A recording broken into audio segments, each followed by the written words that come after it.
met a very nice, lady that I met out here in the struggle of Kensington. How you doing today, dear? Good, how are you? I'm doing great. What's going on today with you out here? I was panhandling. Panhandling, okay, Yeah. all right. It's no shame, you a hustler. So let's can you please introduce yourself? My name's Tori. Tori, okay, that's a lovely name. I love your scarf, by the way. You can see Tori out here, she's styling, even in the struggle. Yeah. You can see she got some fashion to her. How old are you, Tori? I'm 45. 45, okay, all right. Now, where are you originally from? Delaware, the state of Delaware. Okay, shout out Delaware. Tori out here. Now, Tori, my channel is all about, raising awareness about this epidemic that's out here, just to, educate the world and to save the future. So we are doing our part. So I really appreciate you. My story, well, like I said, I'm 45 years old. I was born in Delaware. Basically, I've been using since I was 12 years old. It started out like drinking, the normal progression, drinking to marijuana, PCP, acid, etc., etc. And then it got into the harder stuff. And basically for the past, since I was 17, I've been using the hard drugs. And I've been coming between Kensington and Lancaster for the past 21 years, just using. In between those few years, I've managed,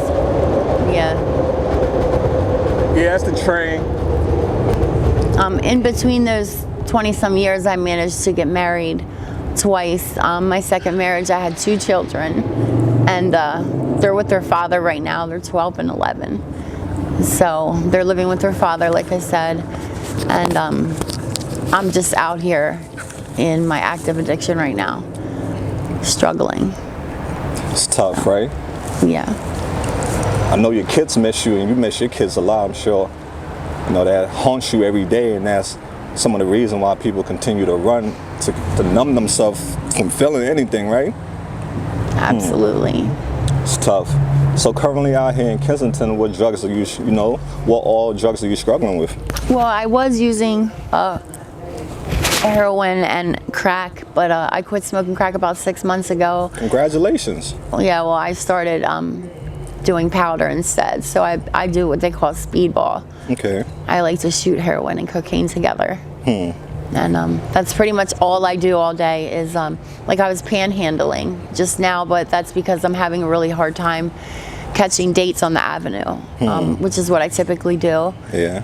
So I just came here to 7-Eleven to try and make a few dollars, and that's where I saw you. Yeah, I hear you, girl. I definitely, see a lot of young girls out here, young women, and they're caught up in the struggle.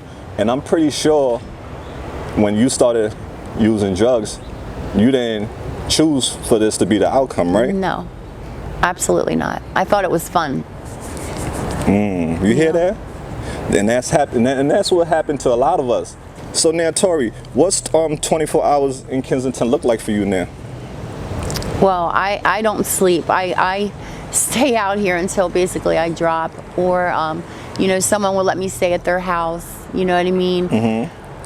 But I just walk the avenue, just up and down, up and down, up and down until I pretty much can't anymore. And basically, I jump in and out of cars all day long, all night long. Get high, jump back in a car, get money, get high. It's just the same monotonous routine every single day. Damn. And that's a horrible life to live. I could only imagine.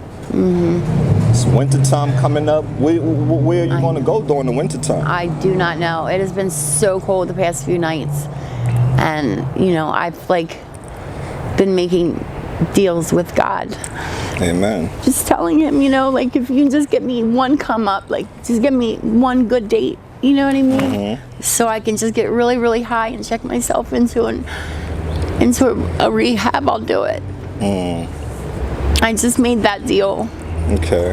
Before I got to 7-Eleven here earlier. Wow, that's great, because it's a new year, and you've been doing this for a long time. I know. And this is not the real Tori I'm looking at. This is the devil version, because that's what has a hold of you. How can parents out there know if their kids are on drugs? What are your advice? All I can really say is to stay on top of them, You know what I mean? But also make them feel comfortable and let them know that they can come to them with anything. You know what I mean? Don't. That's what we gotta deal with, Demon Train. Don't make them feel scared to come to you for, you know, something. And also, you know, it was a different extreme. Like with me growing up, instead of my mom being against drugs or whatever, she didn't have anything against them. Like, in all honesty, every time I would use a certain drug for the first time, the first person I would run and tell was my mom. It was weird. It was like I was almost proud to tell her. You know what I mean? They're like, you know, Mom, I did cocaine for the first time, because I grew up around drugs and alcohol. So you also don't want to, you know, set a bad example for them. You know what I mean? Make sure that, you know, you let them know that drugs can be very dangerous, and it's a very dangerous road. Yeah, definitely. Very dangerous road. What has been the worst thing that you have seen or experienced out here in Kensington? The worst thing that I've seen or experienced? It's been a lot of different things. Okay, you can name one for us. I mean, I guess, you know, there's been I can't really say there's one specific thing. I think the worst thing that I've seen is a lot of people getting jumped and beat and bashed and physically, you know what I mean? Like just one person being jumped on by groups of people with 2x4s and homeless people, the prostitute, the younger generation. Yeah, that's sad. You know, I just really wish that parents would be more on top of their children when it comes to that. You know what I mean? Especially when you get to those teenage years, because if you're not there for them, they have no guidance, you know? Yeah, that foundation is very important. They need a strong foundation, especially in a world like Kensington. So now, Tori, speedball, right? Yeah. So how much would you say you spend every day supporting your habit? I would spend as much as I could possibly get. The minimum is probably $100. Okay. That's the very minimum. All right. That I spend daily. So now, what's the root cause of your addiction? Let's go on the back end. What makes you want to keep on taking this? What pain that is so deep that you don't want to feel? That's a good question. I've been trying to figure that out. I do know my emotions. A lot of loneliness and fear is the root of my addiction, but I don't know what has caused that. You know what I mean? Like I still need to figure that out. Gotcha. And I think that's why I haven't stayed clean. Yeah. Because I've been trying to get clean since 1999. Wow. Such a tough fight. So how do you feel when you use the speedball? I love it. It's great. It's honestly, it's like I always feel like this sounds terrible, but right now what's kept me in this addiction is I almost feel like it's worth it. Once I put those drugs in my body and I get that rush, I feel as though it's worth it. You know what I mean? And then when I come down, it's like, well, I have to jump in another car. I have to make another $20 so I can get more. Constantly running. Yep. Every day, all night. Wow. It doesn't stop. It's not easy, guys. And if you had to do this all over again, would you come back down this road? Yeah. You say yes? Why? Yeah, because I wouldn't have learned all the things that I've learned throughout my life. You know what I mean? I mean, as long as I can manage to get clean and stay clean, I wouldn't change anything in my past. Okay. So have you had any clean time? I had 16 months. Wow. And how do you do it? A lot of treatment. A lot of, I was in, the rooms of AA and NA, and I put in a lot of effort. Yeah, your strength was on 100 back then, right? What was it that encouraged you back then to get clean? What was it that motivated you? I didn't even get clean to get clean. It wasn't that. I broke my ankle and I couldn't walk the avenue anymore. So I went into RCA in Devon, and I went in there and I told everyone, I was like, I'm just here because I broke my ankle, and once I complete this program, I'm, going back out to Kensington. And for some reason, like day by day, every day, I stayed clean one day at a time. Got you. That's all you can do is one day at a time, right? Yep. So now let's get to your ankle. What happened to your foot? So I had an abscess on the top of my foot, and they had to cut my foot open. What? Yeah. And prior to that, I was just in the hospital for 2 weeks. I had an abscess on my spine. So I've had a lot of medical problems too, and it still hasn't gotten me off the avenue.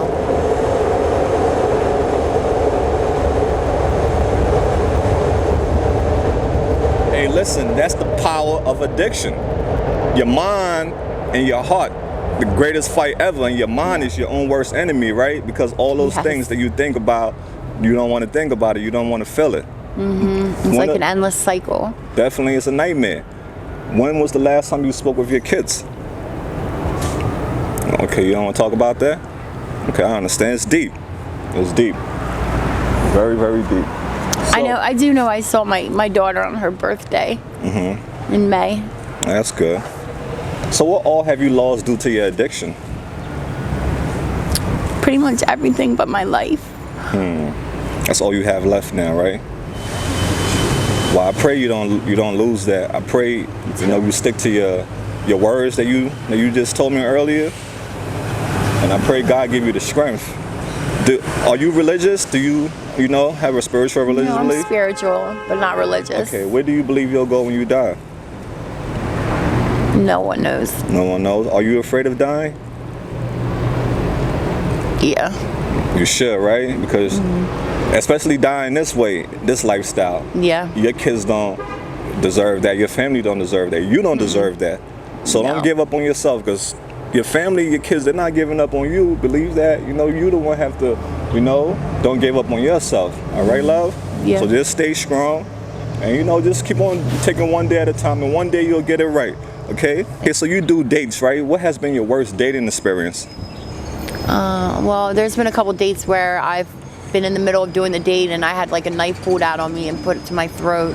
I've been like, I lived in the Bronx for about 6 months back in 2000 in Hunts Point, and I had an off-duty police officer rape me. What? Yeah. Give us a backstory on that if you don't mind sharing it. He picked me up. I knew he was a police officer. He had picked me up, and he took me somewhere, some secluded place, and we were doing a date, and I heard him put on like latex gloves and stuff, and he just started raping me.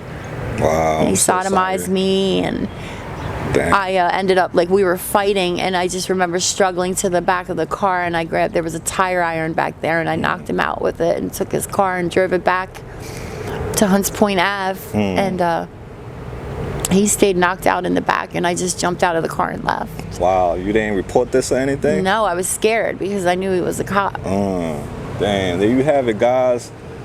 The vulnerables are a target.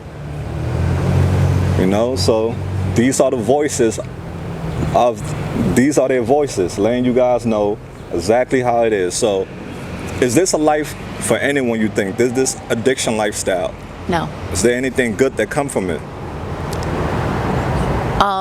The one advantage that I feel we have over people that don't use drugs or alcohol is the fact that we have something that we can mask our emotions with, whereas people that don't use have to deal with their emotions every day. And I try to look at it like that when it comes to my family or people that don't use, you know what I mean? Like, they have to deal with the feelings of fear of my safety and things like that. Whereas I walk up and down these streets high all day. I don't have to think or feel. I mean, I do, you see, I have tears and things like that. I do still feel. You're human. But it's, just a lot of guilt, you know what I mean? Whereas they feel all kinds of things, and... So what's your short-term goals? Get clean is the only goal that I have right now. No, my very short-term goal is to get high right now. I hear you. Being honest. Heard that. But I mean, another one really is to get to get clean, you know? I wish you all the best, love. AML family, please pray for the lovely Tori, that she find her way out of this darkness of addiction. What's your favorite color? Yellow. Yellow. Mustard. Okay, black and yellow, black. Okay, that's what's up. Okay, Tori, now, what are some of your favorite foods? I like pizza. Okay. Everybody, pierogies. I love pierogies. Heard that. I love Indian food. Nice. Do you have any, hobbies, stuff that you like to do in your pastime, even before you play piano? Oh wow, you got some skills like that? Yeah, play piano. I like horseback riding. That's amazing. I like to write poetry. Tori, when you were a little girl, what do you want to become when you grow up? An astronaut. Oh, that's awesome. Yeah. Why? I don't know. I just wanted to go into space. Wow, you was ahead of your time at a young age. Right. I want to do sky high, huh? Amazing. Out of this universe. Well, unfortunately, you're doing it the other way. Right. Well, it is what it is. Okay. Do you have any, favorite band or artist you listen to? I do have just one favorite song. It's called She Talks to Angels by the Black Crowes. Nice. And what's your zodiac sign, Tori? Cancer. Yo, shout out to all the Cancers. Show your sign some love. Yeah, That's what be any animal in this world. What animal will you be? A horse. A horse? Why? A free horse, a wild, because they're just wild and free. I'd want to be a wild horse. Free spirit. If your friends and your family were supposed to see this video, what message would you like to send to them? I love you, and I'm sorry. That's right. She's sorry, guys, and she loves you guys. Don't give up on her. Continue to pray for her. So what message would you like to send to the world? Please don't judge us. Just try to keep an open mind and put yourself in our shoes. Excellent. Guys, you heard from the lovely Tori herself. AML family, drop all the lovely comments you have for her. So Tori, this is my car right here, and you can if you need anything, just hit me up, okay? Mm-hmm. So what are some things that you're in need of that we can help you with before we roll out? Nothing really. I mean, what do you mean? Clothes, hygiene products, resources. Oh yeah, anything like that. Any kind of clothing. I mean, the only clothing I have right now are the clothes on my back. Any kind of hygiene. I'm homeless right now, so. Mm-hmm.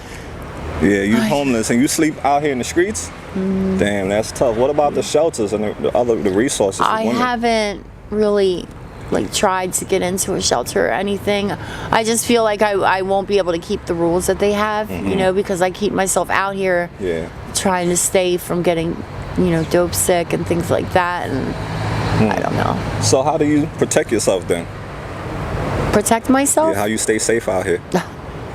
That's a good question right now. I don't know. I've just managed to avoid any conflict. Got you. You mind your business, since I've been out here this time, yeah. Got you. Mm-hmm. Okay, Tori, thank you so much for your time, dear, and I wish you all the best. AML family, we welcome Tori to the family, and we out there.